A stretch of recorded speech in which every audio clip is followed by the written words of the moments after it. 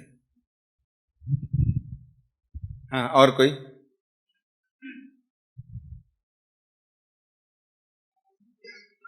ناراضگی جتاتے ہیں، بتائیے نا کیا کریں. نہیں بھائی، ہر آدمی اپنا اپنا تجربہ. ناراضگی جتاتے ہیں اپنی باتوں کے ذریعے بھی، ضرورت پڑے تو تھوڑا اشارے کے ذریعے بھی، ضرورت پڑے تو ذرا ہاتھا پائی بھی ہوتی ہے. ہاتھا پائی کا مطلب ہے انہیں بھی آپ کو مارنا، آپ بھی اسے مارنا، تب ہاتھا پائی ہے. میرے گھر میں بے شمار مثالیں ہیں ایسے. بھائی مولانا مودودی رحمت اللہ علیہ کا دیکھیے کہ ایموشنز ہے نا یہ الگ الگ ہوتے ہیں. نہیں، یعنی کہنے کا مطلب یہ ہے جہاں نیچرل طریقے سے، جس کے پاس روحانیت نہیں ہوگی، وہاں نیچرلی اس طرح کے حالات میں جب شدید ہو جائیں، سخت ہو جائیں، جذبات مجروح ہو جائیں، یا جو ہے جان کے لالے پڑ جائیں، اس طرح کے اس میں انسان جو ہے وہ کچھ نہ کچھ حرکت کر جاتا ہے. مولانا مودودی رحمۃ اللہ علیہ کی مثال ہم لے سکتے ہیں کہ جیل میں سزا سنا دی گئی، پھانسی کی سزا. بہت تفصیلی قصہ ہے. اور اس کے بعد شام میں پولیس آفیسر آیا، سر کی نماز پڑھا رہے تھے، لمبی کہانی آپ جانتے ہیں سب، ہے نا. تو پھر اس کے بعد مولانا مودودی سے کہا گیا کہ بھئی آپ کو جو پھانسی کی سزا فائنل ہو گئی، آپ کو فلاں کمرے میں جانا ہے، کوٹری میں جانا ہے.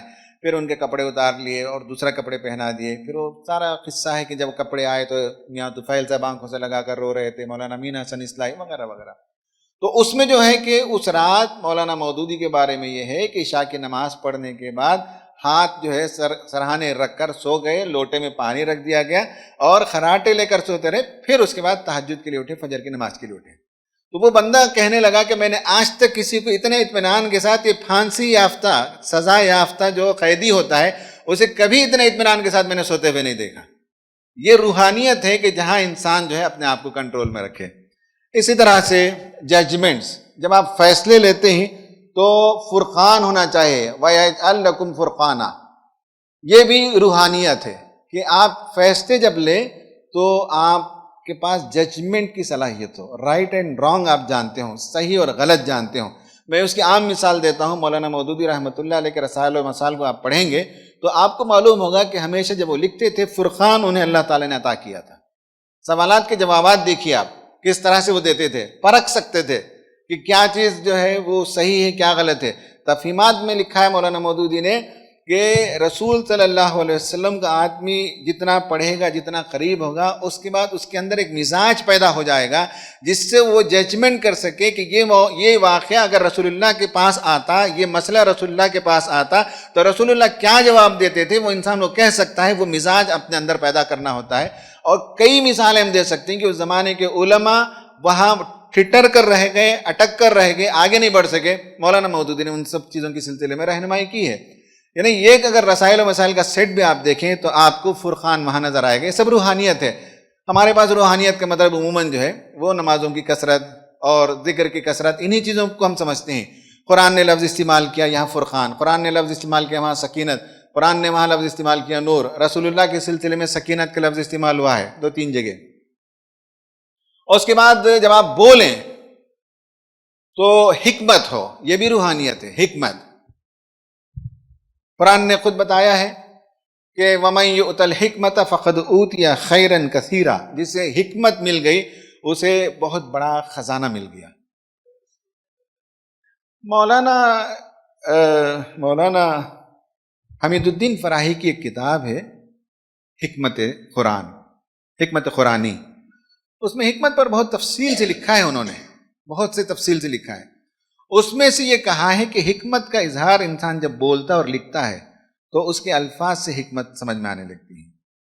تو اور بھی ہے حکمت، نور بھی ہے، حکمت کے بارے میں کہا کہ رائٹ ڈیسیشن بھی ہے نا. حکمت کا مطلب بہت سی چیزوں کو انہوں نے لکھا ہے، لیکن ہم نے یہاں اس چیز کو لیا ہے جو مولانا حمید الدین فراہی نے اس کتاب میں لکھا ہے.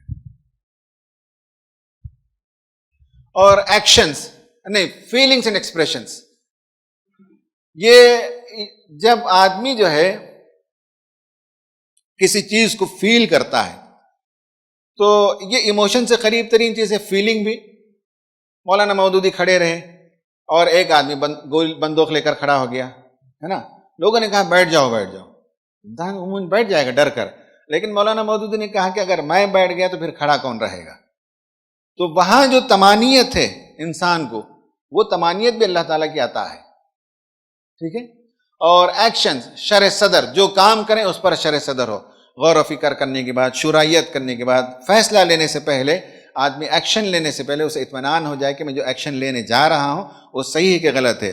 تو جب ہم روحانیت کہتے ہیں تو حکمت، تمانیت، شرح صدر، نور، سکینت اور فرقان، یہ ہم اس سے معنی لیتے ہیں. اب آپ کو ایک کوشچنر دیا جا رہا ہے جی بھائی، ریٹنگ اسکیل، یعنی اپنے آپ کو نمبر دینا ہے. یہ مجھے واپس نہیں کرنا ہے، ہمارا کوئی کوشچنر ہمیں واپس نہیں لوٹانا ہے. آپ کو رکھنا ہے، آپ اپنا تجزیہ کریں گے. آپ ہر جملہ پڑھیے، سینٹنس پڑھیے. یہ اسٹیٹمنٹس ہیں، اس کو کوشچنر جو کہا جاتا ہے وہ مس نامر ہے. حالانکہ ٹیکنیکلی بھی لوگ کوشچنر لکھتے ہیں، کوشچنر نہیں ہوتا ہے، اس کو انوینٹری کہتے ہیں، سوال نامہ کہتے ہیں. سوال نہیں ہے اس میں، سینٹنسز ہیں. وہ سینٹنس پڑھنے کے بعد آپ دیکھیں یہ آپ پر کتنا اپلائی ہوتا ہے، اور 5 نمبر آپ دے سکتے ہیں.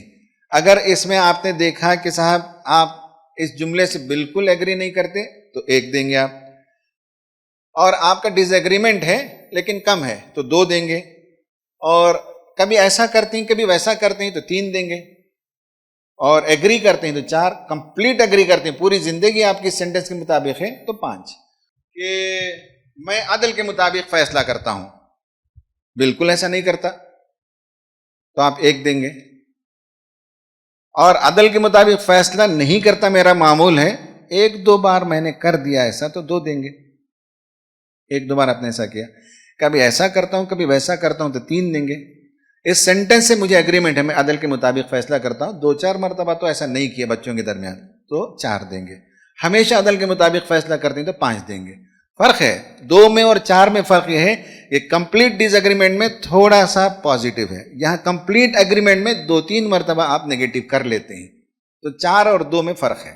انسان تھے تو میدان جنگ میں بھی آپ اپنے آپ کو قابو میں رکھتے تھے، اور جس زمانے میں ہجرت کر رہے تھے اس وقت دنیاوی اعتبار سے نہ کوئی آپ کا سہارا تھا، نہ کوئی سپورٹ تھا. آپ کے سر پر 100 سرخ اونٹ انعام میں لگائے گئے تھے، کوئی پشت پناہی نہیں تھی. مدینہ 465 کلومیٹر دور، پیچھے دشمن، یعنی دنیاوی اعتبار سے تو بالکل جو ہے ایسی صورتحال تھی آپ صلی اللہ علیہ وسلم کی جہاں انسان جو ہے گھبرا جائے، پریشان ہو جائے. تو ایسے میں بھی کمپوز رہے، کول رہے. ایموشنل اسٹیبلٹی کیسے پیدا کرتے ہیں یہ ایک موضوع ہے اپنے آپ میں، موقع نہیں ہے اس پر الگ سے بات کریں گے. تو میں چاہتا ہوں کہ آپ اپنے ایموشنز کو ٹیسٹ کیجئے. یہ ٹیسٹ کا نام ہے، اس میں تھوڑا سا مسٹیک ہو گیا، DASS DASS 21 ٹیسٹ. یہ ٹیسٹ یہ ہم آپ کو دے رہے ہیں. تو اب آپ اپنا ایموشنز، اپنے جذبات کیسے ہیں اس کو اسٹڈی کر کے دیکھیے. اس میں اکثر کچھ لوگوں نے ان کا جو فوکس ہے وہ آؤٹ سائڈ رکھا. آؤٹ سائڈ مت رکھیے. پرسنالٹی ڈیولپمنٹ کا فوکس ان سائڈ ہے، مجھے کیا کرنا ہے، مجھے کیا بننا ہے. وہ جو دوسرے مقررین آئیں گے جن کے ٹاپکس ہوں گے وہ آپ کو بتائیں گے بیرون کی دنیا میں کیسے کام کرنا ہے. ہمارا موضوع تو صرف یہ کہ اندرون میں ہم کیسے بنے. تو میرا خیال ہے کہ اس پر گفتگو ختم کرتے ہیں. پرسنالٹی ڈیولپمنٹ ایک بہت بڑا موضوع ہے اور اس پر مطالعہ کرنے کی ضرورت ہے. اصل میں اس پر بہت سی کتابیں، ٹیکنیکل کتابیں اویلیبل ہیں. مجھے نہیں معلوم کہ آپ ان میں سے کن کتابوں کا مطالعہ کیے ہوئے ہیں. علماء کرام کے لیے بھی ہیں اور علماء کا تذکرہ کیے بغیر بھی خود پرسنالٹی ڈیولپمنٹ اسلام کی روشنی میں، قرآن کی روشنی میں، قرآن و سنت میں کیسی شخصیت سازی ہوتی ہے، اس پر بہت سی کتابیں اویلیبل ہیں. اردو میں بھی ہیں، انگریزی میں بھی ہیں. تو ان میں سے کچھ کتابوں کو آپ حاصل کیجئے اور پڑھ کر دیکھیے کہ شخصیت کیسے بنتی ہے، ذہن و فکر کیسے بنتا ہے، برین کیمسٹری کیا ہوتی ہے، ایموشنز کیسے پیدا ہوتے ہیں، ایموشنز کو کیسے کنٹرول کیا جاتا ہے، جذبات کو کیسے ڈھالا جاتا ہے. یہ وہ تمام امور ہیں جس کے لیے ضروری ہے کہ آپ پڑھیں. اور پڑھنے میں میرا یہ کہنا ہے، میں نے بتایا بھی، کہ جو اس فیلڈ کے لوگ لکھیں گے اس کو دیکھیے. اس کے علاوہ جنرل کتابیں اویلیبل ہیں، تفسیر میں بھی بعض باتیں مل جائیں گی آپ کو، حدیث کی شرح میں بھی بہت سی باتیں ملیں گی، بہت قیمتی باتیں ملیں گی.